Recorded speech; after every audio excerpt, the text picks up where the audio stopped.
था कर्मामगिरी योगी। उसने दिन और रात अत्यंत कठोर साधना करके अनेक सिद्धियां प्राप्त की थी। अपनी साधना को समाप्त करने के बाद अब वो भारत के विभिन्न तीर्थ क्षेत्रों की यात्रा करने लगा। उसने सोचा कि वो अपनी इस यात्रा को जगन्नाथपुरी में भगवान जगन्नाथ जी के दर्शन करने के बाद ही समाप्त करेगा। ये सोचकर वह जगन्नाथपुरी आ गया। उसने मार्कंडेय सरोवर में स्नान किया और फिर जगन्नाथ जी के दर्शन करने के लिए श्री मंदिर पहुंच गया। लेकिन ये क्या, उसने देखा जगन्नाथ जी के मंदिर के द्वार तो बंद है। तभी वहाँ एक पुजारी आ गए। उन्होंने उस तांत्रिक से कहा, अरे योगी बाबा, अभी जगन्नाथ जी बीमार हो गए हैं, इसलिए अब 15 दिन के लिए वे किसी को दर्शन नहीं देंगे। जब वे स्वस्थ हो जाएंगे तभी ये द्वार खुलेंगे, फिर आइएगा दर्शन करने के लिए। ये सुनकर उस तांत्रिक योगी को बहुत आश्चर्य हुआ। उसने कहा, क्या, जो संपूर्ण जगत के नाथ हैं, जिनका शरीर दिव्य और सच्चिदानंद है,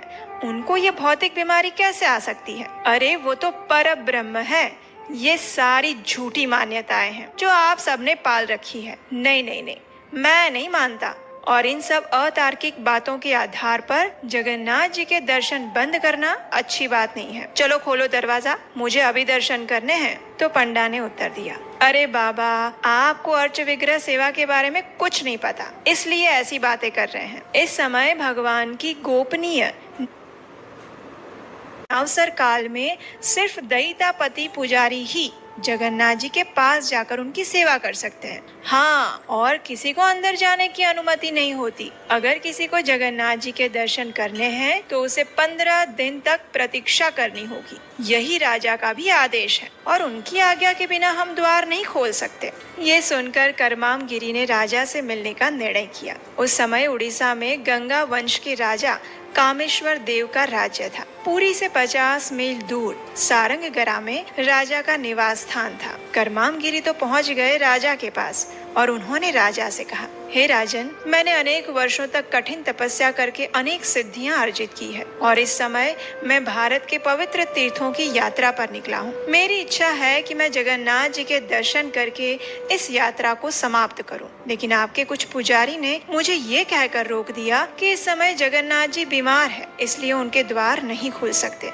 हे राजन, मुझे लगता है कि ऐसी तथ्य विहीन मान्यताओं के आधार पर किसी को जगन्नाथ जी के दर्शन से वंचित नहीं करना चाहिए, इसलिए आप कृपया शीघ्र ही द्वार खुलवाइए। ये सुनकर राजा ने कहा, हे योगी बाबा, मैं जगन्नाथ जी के दर्शन के लिए आपकी उत्कंठा को समझ सकता हूँ, लेकिन ये सदियों से चली आ रही प्रथा है, इसे मैं कैसे तोड़ सकता हूँ? हालांकि सबको पता है कि जगन्नाथ जी बीमार हैं, फिर भी अंदर में उनकी विशेष निजी सेवा चल रही है, जहाँ सिर्फ दैतापति ही जा सकते हैं और किसी को भी वहाँ जाने की अनुमति नहीं है। राजा की बात सुनकर कर्मामगिरी ने कहा, नहीं नहीं, मुझे विश्वास है कि ऐसी कोई पूजा वूजा अंदर नहीं चल रही है। भले ही सामान्य लोग अंदर नहीं जा सकते, लेकिन मैं अपनी योग शक्ति से अंदर जा सकता हूँ और मैं आपको ये बात सिद्ध कर दूंगा कि अंदर में ऐसी कोई निजी सेवा नहीं हो रही। आप मेरे साथ पूरी आइए और मैं आपको दिखाता हूँ। लेकिन राजा नहीं माने। आखिर अपनी बात को सिद्ध करने के लिए कर्मामगिरी एक बरगद के पेड़ के पास गए और उस पर चढ़ गए। अपनी योग सिद्धि के बल से वे उस पेड़ पर सवार होकर पुरी की ओर उड़ने लगे। ये चमत्कार देखकर राजा ने सोचा, अवश्य ही ये कोई महान तांत्रिक है।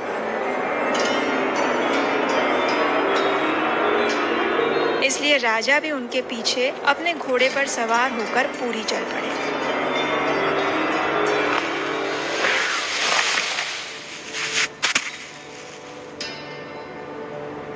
पुरी मंदिर के पास जाकर कर्मामगिरी ने एक मधुमक्खी का रूप धारण कर लिया और दरवाजे के एक छोटे से छिद्र के माध्यम से अंदर चला गया। अंदर उसने देखा कि अष्टदल का बना हुआ एक मनोहर कमल पुष्प था और उसके ऊपर एक अत्यंत सुंदर स्त्री बैठी हुई थी। उस स्त्री के प्रति कर्मामगिरी को कोई आकर्षण नहीं हुआ, लेकिन क्योंकि वो मधुमक्खी के रूप में था, इसलिए कमल को देखकर वो आकर्षित हो गया और वो कमल पुष्प के अंदर जाने लगा। जैसे ही वो कमल के अंदर बैठा, वैसे ही कमल पुष्प बंद हो गया और कर्मामगिरी उसमें फंस गया। उसने बाहर निकलने के अनेक प्रयास किए, लेकिन सारे व्यर्थ।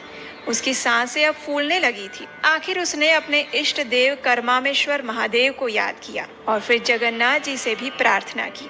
उनकी शरणागति स्वीकार की और उसी समय कमल पुष्प की पंखुड़ियां खुल गई और वो तुरंत उसमें से बाहर आकर बरगद के पेड़ पर वापस आ गया। इतनी देर कमल के अंदर रहने के कारण वो कमजोरी का अनुभव कर रहा था, इसलिए उसने कुछ समय विश्राम किया। लेकिन उसने सोचा कि अब वो राजा के सामने कैसे जाएगा, क्या बताएगा वो राजा को। आखिर उसने वर्षों से चली आ रही इस प्रथा का प्रतिकार किया था। ये सब सोचकर करमाम गिरी ने सोचा कि वो फिर एक बार मंदिर के अंदर जाएगा और अंदर क्या चल रहा है वो देखने का प्रयास करेगा। फिर से वो मंदिर के पास आया और अपनी योग सिद्धि से उसने अदृश्य रूप धारण कर लिया, जिसे कोई देख ना सके। जैसे ही दैतापति दरवाजा खोलकर अंदर जाने लगे तो करमाम गिरी भी अदृश्य रूप में उनके साथ अंदर चला गया। अब देखिए, दैतापति तो उसे नहीं देख पाए, लेकिन जगन्नाथ जी तो सब कुछ देख सकते हैं ना। तो बस जैसे ही अदृश्य रूप में करमाम गिरी ने अंदर प्रवेश किया तो उसने देखा उसके चारों ओर 8 दिशाओं में 8 सुंदर देवियां उसके आसपास खड़ी हुई थी। वे सभी अत्यंत सुंदर थी और करमाम गिरी के सामने देखकर जोर जोर से हंस रही थी। ये देखकर करमाम गिरी अत्यंत घबरा गया। उसके शरीर पर प्रस्वेद की बूंदें आने लगी और श्वासों की गति तीव्र होने लगी। वो तुरंत उस स्थान से निकलकर बाहर आ गया। उसने तुरंत राजा के पास जाकर कहा, हे राजन, सच में ये श्री क्षेत्र अत्यंत अद्भुत है। आज मैंने जगन्नाथ जी की लीला को स्वयं अनुभव किया। यहाँ पर मेरी सारी तंत्र साधना विफल हो गई। मैं जगन्नाथ जी के अनावसर लीला के रहस्य को ढूंढने चला था, लेकिन इसमें मेरी बुरी तरह से पराजय हुई है। मैं अपनी भूल स्वीकार करता हूँ और आपसे तथा जगन्नाथ जी से अपने अहंकार के लिए क्षमा मांगता हूँ। अब मैं आजीवन इसी पूरी क्षेत्र में रहना चाहता हूँ। कृपया मुझे कोई स्थान प्रदान करिए। इतना कहकर करमाम गिरी ने वो सारी घटना राजा को कह सुनाई जो उसने मंदिर के अंदर देखी। Subscribe for more content.